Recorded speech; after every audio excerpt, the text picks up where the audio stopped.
So hello বন্ধুরা, কেমন আছো? আশা করি ভালোই আছো। বাবু সোনা স্যাড বয় চ্যানেলে তোমাদের স্বাগত। তো বন্ধুরা, আমার ভিডিও কি তোমাদের কি একটু ভালো লাগে না? যদি আমার ভিডিও ভালো লাগে তাহলে আমার পাশে থাকো, পাশে থেকে দেখিয়ে দাও, বুঝিয়ে দাও, তাহলে তো বুঝতে পারবো যে তোমরা আমার পাশে আছো। তো বন্ধুরা, আমিও তোমাদের পাশে আছি আর আশা করি থাকবো। আমার নতুন জীবনের সঙ্গী একমাত্র তোমরাই বন্ধুরা। যার বাবা মা চলে যায় সেই বুঝে একাকিত্ব কি জিনিস। রান্না করতে করতে বাবা মার কথা ভাবছি যে তারা যদি বেঁচে থাকতো কতই না ভালো হতো।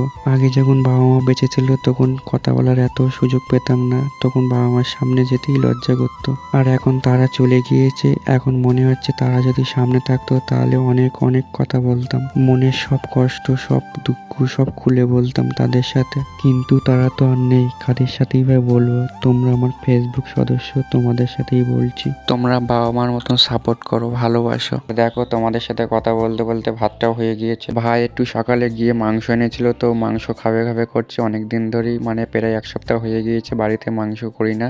তো আজকে যেহেতু একটু মাংস রান্না করব, তো তার জন্য সবকিছু গুছিয়ে নিয়েছি। তো সবকিছু গুছিয়ে এখন আদা রসুন পিষে নিচ্ছি। তো মাংসটা জরির মধ্যে আছে, তো গামলিতে ঢেলে এখন ধুতে যাব। আর সত্যি কথা বলতে, আগে যখন বাবা মা বেঁচে ছিল আর আগে যখন এরকম মাংস রান্না করতো আর আমাদের জন্য কষা মাংস তুলে রাখতো, যেখানেই থাকি না কেন ঠিক তুলে রাখতো, এটাই হচ্ছে বাবা মা। এরকম বাবা মার মতন বাবা মা হয় না। এমন বাবা মা খুব ভাগ্য করে পেয়েছিলাম, কিন্তু ভাগ্যটা বেশি দিন আমাদের সাথে থাকলো না। হয়তো এরকম ভাগ্যটা আমাদের কপালে বেশি দিন লেখা ছিল না, তার জন্য আমাদের জীবনের সাথে এমন কিছু হয়ে গিয়েছে। যত দিন যাচ্ছে, যত সময় যাচ্ছে, তত তাদের কথা মনে পড়ছে, আর কিছুই ভালো লাগছে না। এমন এমন পরিস্থিতি আসছে, সামলে উঠতে পারছি না, তাদের কথা খুবই মনে পড়ছে। আর হ্যাঁ, যারা অনেকে অনেক কথা বলছো আমাকে নিয়ে, যে আমার ভয়েস, আমার কথাবার্তা একটু অন্যরকম, তা তোমরা একটু বলে দাও না যে আমি কেমন করে বলবো, কেমন করে কি করব।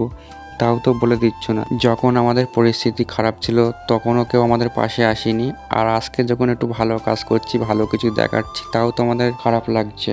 আর হ্যাঁ, আমি যা সংসারে যা কাজ করি অনেকের ভালো লাগে, অনেকের ভালো লাগে না, কিন্তু কি করব, আমাদের পরিস্থিতিটাই এমনই। আমি তোমাদের সামনে সত্যিটা তুলে ধরছি, বাস্তবটা তুলে ধরছি, কোনো এক্সট্রা করে কিছুই বলছি না। আর হ্যাঁ, আমাদের জীবনের সাথে যেমনটা ঘটেছে তেমনটাই তোমাদের সাথে বলছি, এক্সট্রা করে কিছু বলছি না, বাস্তবটা তোমাদের সামনে তুলে ধরেছি। যারা সত্যি বোঝে তারা বুঝবে, আর যারা বুঝবে না তারাই এরকম বাজে কমেন্ট করবে। তো বন্ধুরা, কেউ কিছু মনে করো না, আমাকে যারা এমন কথা বলেছে এই কথার উত্তর তাদের জন্য।